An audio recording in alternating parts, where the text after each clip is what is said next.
آپ رحمۃ اللہ علیہ نے فرمایا کہ اور بھی تو اتنی دنیا آتی ہے، ہمارے پانی لے لینے سے کون سی کمی آ جائے گی؟ لیکن وہ کہنے لگے کہ وہ سب ہمارے اپنے دھرم کے لوگ ہیں اور تم دوسرے دھرم کے ہو، آئندہ تم لوگوں نے تالاب کو ناپاک کیا نا تو ہم سختی سے پیش آئیں گے۔ آپ رحمۃ اللہ علیہ نے حضرت قطب الدین بختیار کاکی رحمۃ اللہ علیہ سے فرمایا، قطب الدین، شاید یہ لوگ آئندہ ہمارے پانی لینے پر کوئی فساد برپا کریں گے، جاؤ ایک مشکیزہ پانی لے آؤ تاکہ ضرورت کے وقت کچھ پانی تو موجود ہو۔ لہٰذا حضرت قطب الدین رحمۃ اللہ علیہ نے ان سے فرمایا، چلو ہم مشکیزہ بھر لیتے ہیں۔ وہ اس شرط پر مان گئے کہ تمہارا جسم پانی سے چھونا نہیں چاہیے۔ حضرت قطب الدین رحمۃ اللہ علیہ تالاب کی سیڑھیوں پر جا بیٹھے اور مشکیزہ پانی میں ڈبو دیا۔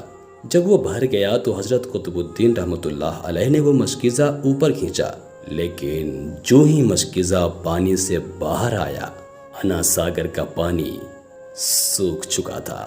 گویا سارا انا ساگر مشکیزے میں بند ہو گیا تھا۔ انا ساگر کا خشک ہونا تھا کہ پورے اجمیر میں کوہرام مچ گیا، اور وہ رو رہے تھے کہ ہم جو گناہوں کی گٹریاں لاتے ہیں اور انا ساگر میں غسل کر کے ان سے چھٹکارا پا لیتے ہیں، اب ہم گناہوں کا بوجھ لیے کدھر جائیں گے؟ سارے علاقے میں خبر پھیل گئی کہ مسافر فقیر نے جادو کے زور سے انا ساگر کو خشک کر دیا ہے۔ راجہ اس نئی صورتحال سے بہت پریشان تھا۔ اس نے اپنے وزیروں کو بلایا، سب نے یہی کہا کہ فقیر یا تو جادوگر ہے یا پھر واقعی کوئی کامل فقیر ہے۔ ساتھ ہی وہ پریشان ہوئے کہ اجمیر کی رونق تو تھی ہی انا ساگر کے دم سے، اسی کی وجہ سے لوگ دور دور سے اجمیر آتے تھے اور اپنا ایمان تازہ کر کے لوٹتے تھے۔ انا ساگر کے خشک ہو جانے سے ہندو دھرم کی تبلیغ کو بہت بڑا دھچکا لگے گا، اور یہ بہت تشویشناک بات تھی۔ آخر طے پایا کہ فقیر سے مذاکرات کیے جائیں۔ آخر وہ چاہتا کیا ہے؟ اگر اس کے مطالبات معقول ہوں گے تو تسلیم کر لیے جائیں گے، یا پھر سب مرد، عورتیں اور بچے جا کر فقیر کی منت سماجت کریں کہ لوگوں کو پریشانی سے نجات دلاؤ اور ہم پر کرم کرو، ہم پاپ کا بوجھ اٹھائے کدھر جائیں اور کیسے سکون پائیں۔ یہ تجویز زیادہ آسان تھی، لہٰذا تمام لوگ بابا صاحب رحمۃ اللہ علیہ کے پاس آئے اور بولے، بابا تم بھی وضو کر لیا کرنا، لیکن بھگوان کے واسطے ہمارا انا ساگر ہمیں لوٹا دو۔ آپ رحمۃ اللہ علیہ نے حضرت قطب الدین رحمۃ اللہ علیہ سے فرمایا، جاؤ قطب، مشکیزہ واپس تالاب میں ڈال آؤ۔ جو ہی مشکیزہ تالاب میں الٹا گیا، انا ساگر کناروں تک اچھل آیا۔ اس پانی نے کئی دلوں کو دھو ڈالا تھا۔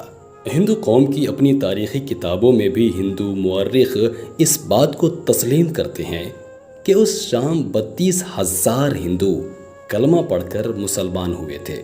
ان ہندوؤں کے مسلمان ہو جانے سے ہندو پنڈتوں اور عام ہندوؤں میں بھی غم و غصہ کا طوفان اٹھ کھڑا ہوا تھا۔ وہ سوچ میں پڑ گئے تھے کہ فقیر اگر کچھ دن مزید ادھر رہ گیا تو دیوی دیوتاؤں کا تو نام لینے والا بھی کوئی نہیں ہوگا۔ لہٰذا لوگوں نے راجہ کو مجبور کیا کہ جلد سے جلد کچھ کیا جائے۔ راجہ نے مندر کے بڑے پنڈت رام دیو کو بلایا اور اس سے بابا صاحب رحمۃ اللہ علیہ سے مناظرہ رکھ کر جلد سے جلد انہیں ہرانے کو کہا اور اجمیر سے باہر نکال دینے کا حکم دیا۔ رام دیو اپنے وقت کا مانا ہوا پنڈت تھا، جس کی علمی قابلیت کی دور دور تک دھوم مچی ہوئی تھی۔ اس نے راجہ کو یقین دلایا کہ جلد ہی راجہ کو کوئی اچھی خبر سنائے گا۔ رام دیو بابا صاحب رحمۃ اللہ علیہ کے پاس آیا اور الٹے سیدھے سوالات کرنے شروع کر دیے۔ بابا صاحب رحمۃ اللہ علیہ نے خاموشی اختیار کیے رکھی۔ جب رام دیو نے حد سے بڑھ کر شور مچانا شروع کیا تو بابا صاحب رحمۃ اللہ علیہ نے اس کی طرف آنکھ اٹھائی اور مسکرا کر فرمایا، رام دیو، تو شور مچا رہا ہے اور میں تیرے ماتھے پر ایمان کا نور چمکتا دیکھ رہا ہوں۔ اس نگاہ اور اس لہجے میں نہ جانے کیا جادو تھا کہ رام دیو قدموں میں گر گیا اور روتے ہوئے بولا، بابا، جس دھرم کے تم ہو اسی دھرم میں مجھے بھی شامل کر لو۔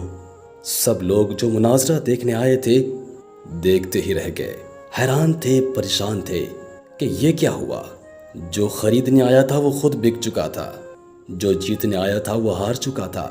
پنڈت رام دیو خواجہ صاحب رحمۃ اللہ علیہ کے ہاتھوں پر مسلمان ہو چکا تھا۔ سبحان اللہ۔ دوستوں، یہ اللہ والوں کی شان ہوتی ہے جب وہ اللہ کے ہو جاتے ہیں تو ساری دنیا ان کی ہو جاتی ہے۔ اللہ تعالیٰ سے دعا ہے کہ ہمیں ان بزرگوں کے نقش قدم پر چلنے کی توفیق دے، آمین۔ میں ہوں محمد امن رضا قادری اور آپ سن رہے تھے اسلامی کہانی ہماری زبانی۔